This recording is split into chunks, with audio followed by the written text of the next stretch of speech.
Ky krem zhduk rrullat brenda ditës, ja si ta përgatisni.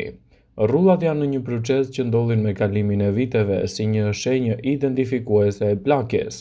Janë të shumtë njerëzit që nuk pranojnë dot faktin se fytyra dhe trupi i tyre po shfaqë rrullat e para. Ajo që bën kryesisht fytyrën, qafën dhe duart të rrullet është edhe ekspozimi ndaj faktorëve të jashtëm mjedisor siç është dielli dhe papastërtia ose jeta sedentare. Receta që ju duhet në këtë rast është gjysmë gote tërshër plur, gjysmë gote bajame, 1/4 e gotës fara lule dielli, 4 pika vaj ulliri, krem qumshti. Vendosni bajamen në një blender për t'i bluar për pak minuta. Më pas hidhni në të farat e lule dielli dhe tërshërën, shtoni vajin e ullirit dhe kremin e qumshtit dhe e lini derisa të merrni një përzierje homogjene. Aplikoni në fytyrë dhe në duar dhe në zonën e qafës dhe e mbani për 30 minuta derisa të thahet dhe më pas e shplani atë me ujë të pastër dhe të rrjedhshëm.